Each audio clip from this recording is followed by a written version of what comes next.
कहानी की शुरुआत होती है लारा से, जो कि एक जियोलॉजिस्ट है और वह अपने इलाके की जमीन पर कुछ रिसर्च कर रही होती है। दरअसल लारा का टाउन ज्वालामुखियों के बहुत करीब है। लारा की आवाज हमें सुनाई देती है जो कहती है, हर चीज बदलती है, ये एक सच्चाई है। ब्रह्मांड की हर चीज को इस बदलाव से गुजरना पड़ता है। हम इंसान इसलिए जीते हैं ताकि अपनी आने वाली नस्लों को बचा सकें, उन्हें जिंदा रख सकें। हर दिन हम इस डर के साथ जीते हैं, मगर समय कभी नहीं रुकता, किसी के लिए नहीं। हम कुछ नहीं कर सकते, यही जिंदगी है। इन्हीं लम्हों में हम जीते हैं। मेरा नाम है लारा विंसलेट। मैं एक जियोलॉजिस्ट हूँ। मैं ज्वालामुखी की साइज्मिक एक्टिविटी को समझने की कोशिश करती हूँ। मुझे याद है जब मैं छोटी थी, एक दिन स्कूल में भूकंप आया था। हम डरे हुए थे, एक दूसरे को देख रहे थे। वो लम्हा बहुत ही अजीब था। ज्वालामुखी, पृथ्वी, समय, ये सब मुझे बहुत दिलचस्प लगा। इस सब को जानने का एक जुनून सवार हो गया। और अब हम देखते हैं कि लारा बड़ी हो चुकी है। आज वह एक पहाड़ी इलाके में आई है जहां वह रिसर्च के लिए आई थी। तभी लारा के पास उसका दोस्त एडम आता है, जो उससे कहता है कि बहुत देर हो चुकी है, उन्हें अब चलना चाहिए। लारा कहती है कि वह कुछ देर यहीं रुकेगी क्योंकि उसे कुछ सैंपल्स इकट्ठा करने हैं। इसके बाद एडम वहां से चला जाता है। अब जब लारा अपना काम खत्म करके वापस आ रही थी तो एडम उसे कॉल करके पूछता है कि क्या वह घर पहुंच गई है। तो लारा कहती है कि वह रास्ते में है। लारा अपनी बेटी का एक वॉइस मैसेज सुनती है जिसमें वह उससे पूछ रही होती है कि वह घर वापस कब आएगी। दरअसल लारा एक सिंगल पेरेंट है जो अपनी बेटी क्रिस्टीन और अपने पिता निक के साथ रहती है। क्रिस्टीन कहती है कि आज उसका बर्थडे है, इसलिए वह जल्दी घर आ जाए। तभी रास्ते में लारा को याद आता है कि वह अपना एक बैग उसी जगह भूल गई है, इसलिए वह गाड़ी मोड़कर दोबारा उसी जगह जाती है। वहां वह कुछ समय डूबते हुए सूरज को देखती है। यह नज़ारा बहुत ही खूबसूरत था। शाम होने से पहले ही वह वापस आने लगती है, मगर बदकिस्मती से वह एक गड्ढे में गिर जाती है। वह काफी ऊंचाई से गिरी, इसलिए उसे बहुत चोटें आईं और उसका पैर भी जख्मी हो गया। खुद को संभालने के बाद वह उस जगह से निकलने की कोशिश करती है, मगर यह एक कुएं जैसा था। निकलना बहुत मुश्किल था। लारा समझ गई थी कि खुद को थकाने से कुछ नहीं बनेगा, उसे मदद के आने का इंतजार करना चाहिए। मगर उसकी टीम 7 दिन बाद इस जगह आने वाली है और ये एक खतरनाक इलाका है। यहाँ कोई आता जाता नहीं। इसका मतलब लारा बुरी तरह फंसी थी। चिल्लाने से कुछ नहीं होने वाला था, इसलिए वह वहां बैठ जाती है और सोचने लगती है कि वह खुद को कैसे बाहर निकाले। थोड़ी ही देर में रात हो जाती है और लारा को यह रात उसी गड्ढे में गुजारनी पड़ती है। अगली सुबह लारा की नजर अपने बैग पर जाती है जो थोड़ी ही ऊंचाई पर लटक रहा था। लारा उसे उतारने की कोशिश करती है, लेकिन उसे कूदने में बहुत दिक्कत हो रही थी। तब लारा कुछ पत्थरों के नीचे अपनी जैकेट को फंसा देती है ताकि वह उस पर चढ़ सके, और इस तरह थोड़ी कोशिशों के बाद लारा उस बैग को नीचे उतार लेती है। अगर वह बैग न भूलती या उसे वापस लेने अकेली ना आती तो शायद इस गड्ढे में न फंसती। उस बैग के अंदर उसका फोन, पानी की बोतल, एक गम का पैकेट और कुछ छोटा मोटा सामान था। लारा पानी पीकर अपने फोन से कॉल करने की कोशिश करती है, लेकिन वहां पर सिग्नल नहीं आ रहे थे, जो चिंता की बात थी। आज लारा ने लंच भी मिस कर दिया था और खाने के लिए उसके पास कुछ नहीं था। 1 हफ्ते तक वहां बिना खाने और 1 बोतल पानी में जिंदा रहना नामुमकिन था। इसी के साथ साथ हमें लारा की पिछली जिंदगी भी दिखाई जाती है, जहां लारा अपने घर पर सो रही होती है। तभी उसकी बेटी क्रिस्टीन उसे जगाने आती है। यहाँ हम देख पाते हैं कि लारा और उसके पिता के बीच कुछ मनमुटाव चल रहा है। दरअसल काम की वजह से लारा क्रिस्टीन को ज्यादा समय नहीं दे पाती है। क्रिस्टीन हमेशा अपनी माँ के बारे में पूछती है, लेकिन निक के पास हमेशा एक ही जवाब होता है कि वह काम पर गई है। निक चाहता है कि लारा अपनी बेटी को समय दे। फिर हम लारा और एडम को देखते हैं। उनकी बातों से हमें पता चलता है कि लारा और एडम का अफेयर चल रहा है। एडम चाहता है कि वह अपनी पत्नी से तलाक लेकर लारा के पास आ जाए, लेकिन लारा उसे ऐसा करने से मना करती है और कहती है कि वे दोनों बस अच्छे दोस्त हैं। उनके बीच जो कुछ भी हुआ वो बस दोस्ती की हद तक था। अब कहानी वहीं आती है जहां लारा उस गड्ढे में फंसी हुई है। वो सोच रही थी कि वह कैसे इस जगह से बाहर निकले। उसे अपने बैग का ख्याल आता है जिसे वह एक रस्सी की तरह इस्तेमाल कर सकती थी। वो अपने शू लेसेस खोलकर उन्हें बांध देती है और फिर उसे ऊपर फंसाने की कोशिश करती है, लेकिन यह काफी नहीं था। अब लारा अपने हैंड्स फ्री का भी इस्तेमाल करती है और इन दोनों को अपने बैग के साथ बांध देती है। काफी कोशिशों के बाद वह बैग को एक पत्थर में फंसा देती है। अब लारा उसके सहारे ऊपर चढ़ने लगती है। रस्सी की मदद से वह बाहर तो नहीं निकल सकती थी, लेकिन वह थोड़ी ऊंचाई पर जाना चाहती थी ताकि शायद उसे सिग्नल मिल जाए।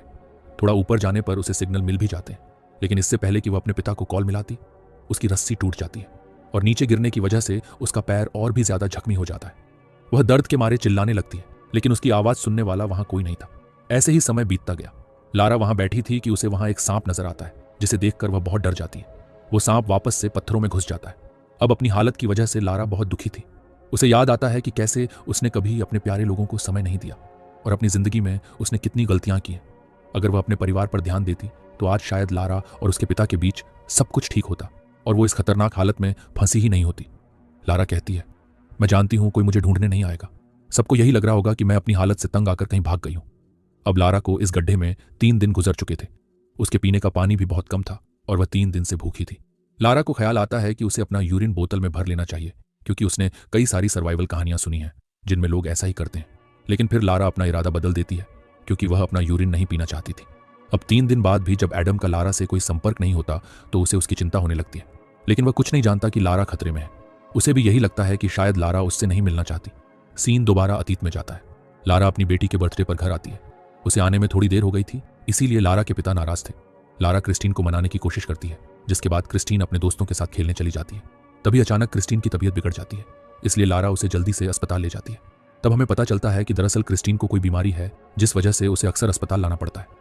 जब क्रिस्टीन को होश आता है तो लारा उसके साथ उसके गिफ्ट्स खोलती है, जिन्हें देखकर क्रिस्टीन बहुत खुश होती है। ये सब याद करके लारा बहुत भावुक हो जाती है। तभी वह सांप लारा के बहुत करीब से गुजरता है, लेकिन लारा खुद को शांत रखने की कोशिश कर रही थी, जिस वजह से सांप वहां से चला जाता है।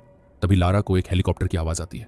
वह मदद के लिए आवाजें लगाती है, मगर लारा का दिख पाना मुश्किल था और वैसे भी उसकी आवाज बाहर तक नहीं जा रही थी। तभी उसका ध्यान अपने पेट की चोट पर जाता है, जिस वजह से उसे सांस लेने में दिक्कत हो रही थी।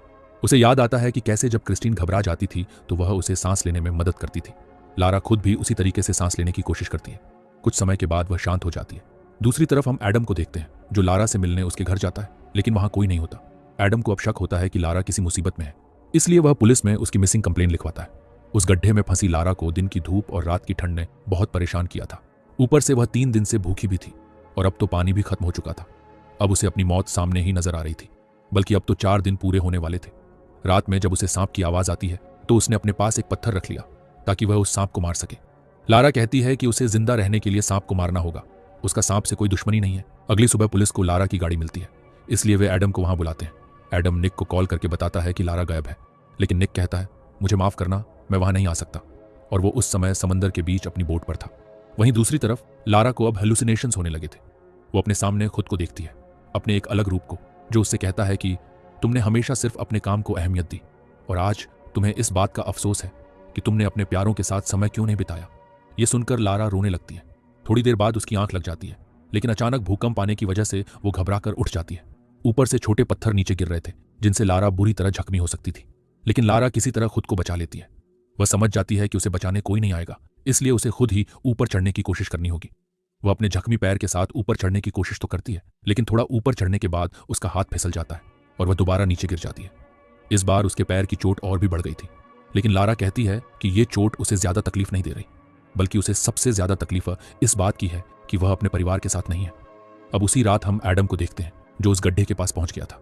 वो लारा से कहता है, मैं तुम्हें बाहर निकाल लूंगा। उसकी आवाज सुनकर लारा बहुत खुश होती है। एडम लारा को बाहर निकालकर हॉस्पिटल ले जाता है, लेकिन दरअसल यह सब लारा का सपना था। वह अभी भी उसी गड्ढे में फंसी हुई थी, मगर इस बार लारा के अंदर एक नई उम्मीद जाग गई थी। वह पत्थरों की मदद से दोबारा ऊपर चढ़ने की कोशिश करती है।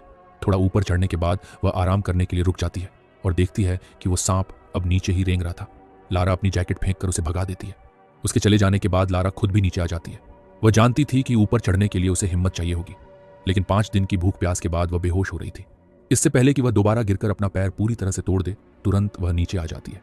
अब लारा उस समय को याद करती है जब वह एडम के साथ थी। एडम उससे कहता है, मैं तुमसे प्यार करता हूं। तो लारा उसे उसकी पत्नी के बारे में याद दिलाती है और कहती है कि अगर वे दोस्त ही रहें तो अच्छा होगा। अब जब लारा उस गड्ढे में थी तो वह एडम को ही याद करती है और कहती है कि एडम एक अच्छा इंसान है, लेकिन उसका एक परिवार है। यानी कहीं ना कहीं लारा भी उसके साथ रहना चाहती थी, मगर वह यह भी नहीं चाहती थी कि वह उसके परिवार की जिंदगी तबाह कर दे। वहीं दूसरी तरफ हम निक को देखते हैं, जिसे एडम कॉल करके बताता है कि पुलिस लारा को ढूंढ रही है, लेकिन उन्हें अभी तक लारा की कोई खबर नहीं मिली है। अब निक को अपनी बेटी की चिंता होने लगती है। वो समझ गया था कि लारा वाकई गायब है, शायद वह मुसीबत में है, इसलिए वह खुद ही उसे ढूंढने के लिए उन पहाड़ों पर जाता है। उधर लारा देखती है कि वहां बारिश शुरू हो गई थी, जिसकी वजह से उसके गड्ढे में पानी भरने लगा। कुछ समय के बाद लारा पानी में डूबने लगती है। यही वही शुरुआती सीन है जो हमें फिल्म की शुरुआत में दिखाया गया था। वह बेहोश होने लगती है और शायद मर जाती, लेकिन तभी लारा के अंदर से एक आवाज आती है कि उसे जीना होगा, ना तो अपनी बेटी के लिए और ना ही किसी और के लिए, बल्कि अपने लिए। और तब हमें पता चलता है कि दरअसल लारा की बेटी की मौत बहुत पहले ही हो चुकी थी। जो वो वॉइस नोट्स अपने फोन पर सुन रही थी वो दरअसल उसके पुराने मैसेजेस थे। अब लारा के अंदर जीने की एक नई उम्मीद जाग गई थी, इसलिए पूरी जान लगाकर वह पानी से बाहर आती है। पानी भरने की वजह से वह गड्ढे के मुंह तक पहुंच गई थी। इतनी मुश्किलों के बाद वह बाहर निकल आती है। तभी दूर से उसके पिता निक ने लारा को देख लिया। खुशी से उसकी आंखों में आंसू थे। और इसी के साथ इस फिल्म